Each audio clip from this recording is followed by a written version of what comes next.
Sektor sukan terus mendapat perhatian dalam bajet negara bagi tahun 2021 dengan peruntukan sebanyak RM225 juta yang dibagikan kepada beberapa pecahan. Antara yang mendapat keutamaan adalah pembangunan sukan berprestasi tinggi dan sukan elektronik selain bantuan pinjaman mudah kepada operator fasiliti sukan yang terjejas akibat pandemik COVID-19. Bagi pembangunan sukan berprestasi tinggi, kerajaan akan menyediakan RM55 juta untuk program pembangunan sukan hoki, rugby, badminton, berbasikal, pembangunan atlet wanita termasuk RM15 juta kepada pembangunan e-sports. Bagi membantu pengusaha industri sukan, RM20 juta disediakan sebagai pinjaman mudah di bawah skim Tekun Sukan untuk memastikan kelangsungan operator fasiliti sukan. Dalam pada itu, kerajaan memperuntukkan RM19 juta bagi melaksanakan agenda Nasional Malaysia Sihat bagi memantapkan gaya hidup sihat. Sebanyak RM28 juta juga disediakan untuk melaksanakan program MyFit, Hari Sukan Negara dan program Inspire bagi komuniti OKU. Sementara itu, RM103 juta lagi disediakan bagi membina, menaik taraf dan menyelenggara kemudahan sukan seluruh negara. Dalam situasi sukar pandemik COVID-19 yang merencatkan perkembangan sukan tanah air ketika ini, peruntukan sukan pada Belanjawan 2021 dilihat cukup prihatin meneruskan kelangsungan industri sukan negara. Ia hampir meliputi semua aspek dan paling utama sudah pasti pembangunan sukan prestasi tinggi. Ini menunjukkan bahawa dalam keadaan kita menghadapi COVID-19 ini, kerajaan masih lagi menunjukkan keprihatinan untuk menentukan pembangunan akar umbi itu dapat diteruskan dan untuk kita juga mengenal pasti bakat-bakat baru dan seterusnya menjamin bahawa sukan-sukan tersebut akan dapat the supply of talent yang konsisten dan yang sustain. Hoki, badminton, rugby dan basikal adalah sukan prestasi tinggi yang menerima peruntukan sebanyak RM55 juta. Ini paling penting kerana ia akan terus menjana pembangunan sukan-sukan utama negara di peringkat akar umbi. Keprihatinan kerajaan juga terselah dengan penambahan pengoncelan cukai pendapatan sebanyak RM500 bagi pembelian barangan sukan daripada RM2,500 kepada RM300, sekaligus menjana minat orang ramai untuk terus menggiatkan aktiviti sukan untuk kesihatan.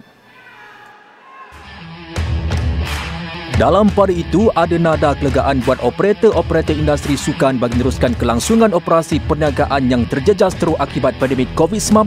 Skim pinjaman mudah Tekun Sukan yang diumumkan sedikit sebanyak dapat membantu meringankan kos operasi yang dihadapi. Begitupun perlu ada jaminan selanjutnya berkaitan pinjaman ini. Berikutan risiko bayaran semula sekiranya penutupan operasi berterusan dalam jangka masa lama. Tawaran pinjaman mikro yang ditawarkan di bawah Tekun ini sememangnya satu bentuk bantuan dan juga berita baik bagi kami pengusaha-pengusaha fasiliti sukan di Malaysia. Jadi apa kesan peruntukan 20 juta tu kepada pengusaha sukan? Seperti mana yang saya nyatakan tadi, tawaran pinjaman mikro ini adalah salah satu bentuk pilihan bagi kami pengusaha-pengusaha fasiliti sukan untuk menstrukturkan semula aliran wang tunai kami bagi memastikan operasi perniagaan kami masih dapat diteruskan. Saya rasa ia adalah satu short term solution.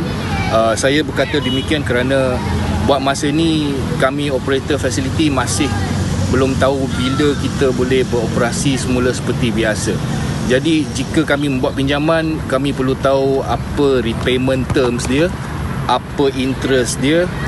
So banyak detail lagi kami perlukan.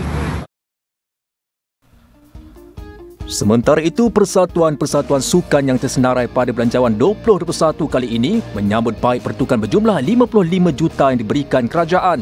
Di pihak Konfederasi Hoki Malaysia MSC, ia hadir tepat pada masanya ketika program pembangunan hoki negara NHDP sudah mula digerakkan di peringkat nasional.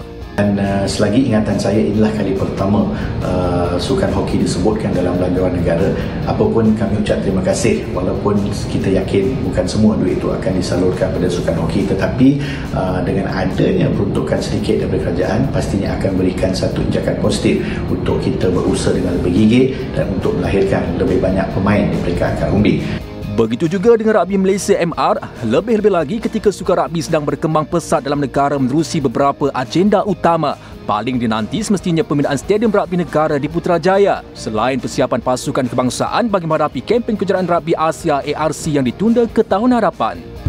Saya mengucapkan sedikit penghargaan kepada Menteri Kewangan dan juga Yang Berhormat Menteri Belia dan Sukan di atas pengiktirafan ini.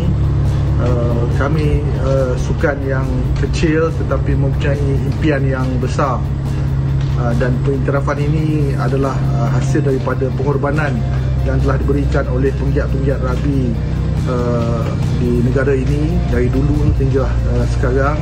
Apapun angka 15 juta yang diperuntukkan buat sukan elektronik, e-sport terus memberikan gambaran sokongan tinggi kerajaan terhadap sukan era baharu ini. Ini merupakan pembentangan tahun ketiga yang telah diumumkan oleh Kementerian Kewangan, dan saya percaya ini adalah satu inisiatif dan juga komitmen yang berterusan oleh kerajaan dalam memberikan pemerkasaan kepada sektor sukan e-sports, sukan alaf baru, dan saya yakin insya-Allah dengan sukan ini, perpaduan pendidikan dan juga ekonomi para belia khususnya akan dimanfaatkan dalam bajet yang akan digunakan kelak pada tahun hadapan insya-Allah.